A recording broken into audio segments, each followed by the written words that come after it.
पूरे 28 साल का हो चुका था ऋषभ, लेकिन शादी करने को तैयार ही नहीं था। माँ बाप पूरी तरह से परेशान हो चुके थे। भी किसी लड़की का रिश्ता ऋषभ के लिए लेकर आते तो वो शादी करने से साफ मना कर देता, चाहे लड़की कितनी भी सुंदर, कितनी भी अच्छी क्यों ना हो। कि माँ बाप को इसकी वजह समझ में नहीं आ रही थी। ऋषभ बेटा, अच्छी खासी नौकरी लग गई है, दिखता भी इतना अच्छा है, आखिर बात क्या है, तुझे शादी क्यों नहीं करनी? देख, तू हमारा इकलौता बेटा है, अगर तू शादी नहीं करेगा तो कैसे काम चलेगा। मैं शादी करना ही नहीं चाहता, मुझे कोई लड़की पसंद नहीं। अरे बेटा, लड़की तुझे पसंद हो तो उससे शादी कर ले, हमें कोई एतराज नहीं है। हाँ ऋषभ बेटा, अब देख, तेरी माँ से भी काम नहीं होता, घर में एक बहू आ जाए, कम घर का माहौल भी अच्छा होगा और तेरी माँ को मदद भी मिल जाएगी। मम्मी पापा कहा ना, मुझे लड़कियां पसंद ही नहीं आती। अरे लड़कियां पसंद क्या, लड़का पसंद आता है? वो तो वक्त आने पर ही। ऋषभ की बात सुनकर उसकी माँ और पापा का सर चकरा जाता है। कुछ दिनों के लिए ऋषभ अपने ऑफिस के काम से शहर से बाहर जाता है और जब लौट कर आता है तो सामने का नजारा देखकर उसके माँ पापा बेहोश होते होते रह जाते हैं। अरे ये क्या, ये तुम्हारे साथ कौन है? माँ, ये दीपक है, मेरी पत्नी। हम दोनों ने शादी कर ली है। दीपक तुम्हारी पत्नी कैसे हो सकता है? अरे दीपिका होती तो बात समझ में भी आती, ये तो लड़का है। तो क्या हुआ पापा, आजकल तो ये सब फैशन में है और मैंने आपको बताया था कि मुझे लड़कियां पसंद नहीं आती। अरे तो इसका मतलब ये थोड़ी है कि तुम दीपक को दीपिका बनाकर ले आओगे। मुझे बहू चाहिए, बहू के रूप में, ये आदमी नहीं। लेकिन मम्मी जी, मैं आपकी बेटी से बहुत प्यार करती हूँ, मेरा मतलब करता हूँ। अरे इसको तो करता हूँ करती हूँ का अंतर भी नहीं पता, लेकर जाए इसे वापस। अगर आपने इसे घर से बाहर निकाला पापा तो मैं भी इसी के साथ चला जाऊंगा। मैं ऋषभ के बिना जी नहीं सकती, मेरा मतलब जी नहीं सकता।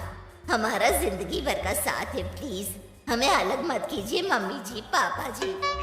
हे भगवान, ये तूने क्या दिन दिखाया, मेरे बेटे को थोड़ी अकल दे दे, लड़के को बहू बनाकर घर में ले आया है। अब क्या होगा, हम दुनिया को क्या मुंह दिखाएंगे? बेकार में परेशान हो रही हूँ। दीपक आपके सारे काम करेगी और एक अच्छी बहू की तरह आपके साथ रहेगी, देखना। पहले तो खुद तो क्लियर कर ले कि ये कुछ करेगा या करेगी, बाद में हम सोचते हैं कि हम क्या करें। बहू के आने के बाद क्या मुंह दिखाई की रस्म तो आप भी वही कर लीजिए। आप चाहे तो मैं पूरे मोहल्ले में न्योता दे आती हूँ। अरे रहने दे, तेरी वजह से बेइज्जती और ज्यादा होगा, मतलब आया बड़ा न्योता देने वाला। अगले दिन सुबह के वक्त दीपक बड़ी नजाकत से चलता हुआ सबके लिए चाय बनाकर सुबह सुबह बालकनी में आ जाता है। प्रणाम मम्मी जी, प्रणाम पापा जी। ये देखिए, चाय बिल्कुल आपकी पसंद की है। मुझे ऋषभ ने सब कुछ बता दिया था कि आपको क्या क्या पसंद है। हे भगवान, ये सब क्या हो रहा है? ये क्या नौटंकी है? नौटंकी कहाँ है? माँ देखिए तो, मेरा दीपक आपका कितना ख्याल रख रहा है। लाओ, अब जो भी है, जैसी भी है, चाय पिएंगे थोड़ी देर के बाद। वैसे दीपक, चाय तो तुमने बहुत अच्छी बनाई है, चलो कुछ तो अच्छा हुआ। अगले दिन आज सुनते हैं, आज पैरों में बड़ा दर्द हो रहा है, लग रहा है घुटनों में फिर से कुछ न कुछ प्रॉब्लम हो रही है। मैंने वो दवाई दी थी, उसकी मालिश करो ना अपने घुटनों पर, आराम मिल जाएगा। क्या है ना, खुद के हाथों से ठीक से नहीं हो पाता। अरे मम्मी जी, आपको परेशान होने की क्या जरूरत है, मैं हूँ ना, लाइए मैं आपके पैरों पर मालिश कर देती हूँ। अरे रहने दे, बहू होती तो सेवा करती, यहाँ तो आदमी बहू बनकर बैठा हुआ है। मम्मी जी नाराज मत होइए, एक बार मुझे मौका दीजिए आपकी सेवा करने का। अच्छा ठीक है, ये ले दवाई लगा दे। दीपक बहुत अच्छे तरीके से घुटनों की मालिश करता है। थोड़ी देर के बाद इतना आराम मिल रहा है, क्या बताऊं, ऐसा लग रहा है मेरे घुटनों में कभी तकलीफ थी ही नहीं। तुम्हारी लड़का वो तुम्हें पसंद आने लगी है? ऐसा कुछ भी नहीं है, वो तो बस इतने अच्छे से मालिश की, इसलिए मैंने इसकी। मम्मी जी पापा जी आपस में लड़ाई नहीं करते।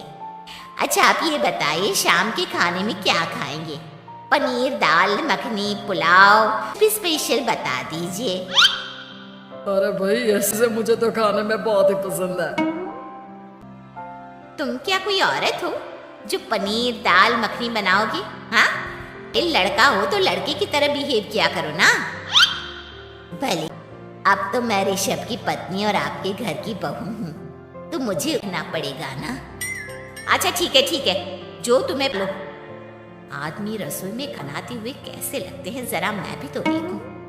शाम को दीपक सबके लिए अच्छा सा खाना बनाकर डाइनिंग टेबल पर लगा देता है। ऋषभ ऑफिस से जब लौट सब लोग खाना खाने के लिए बैठ जाते हैं।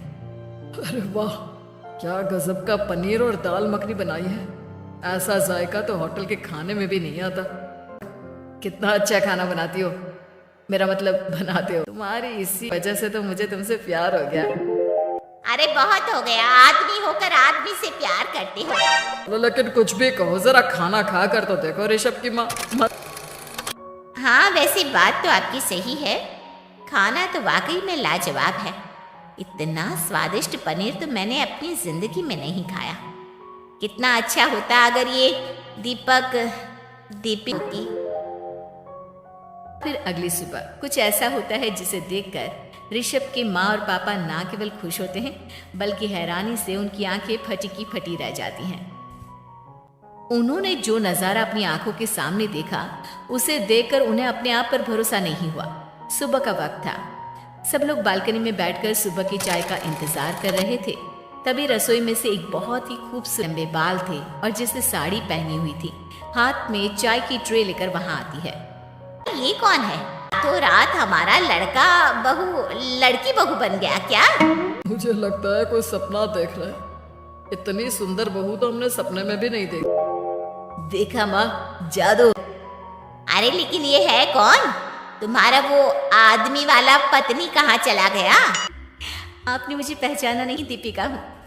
इतने दिन से लड़के के कपड़े पहनकर आपके घर में आपकी बहू बनी हुई थी। पक नहीं, दरअसल ये दीपिका थी, लेकिन इसे लड़कों की तरह रहने का शौक था और इसे लड़की की तरह रहना मंजूर नहीं था, इसलिए मैं इसे लड़के के रूप में आपकी बहू बनाकर यहाँ ले आया। फिर अचानक ये उसका हृदय परिवर्तन और रूप परिवर्तन कैसे हो गया?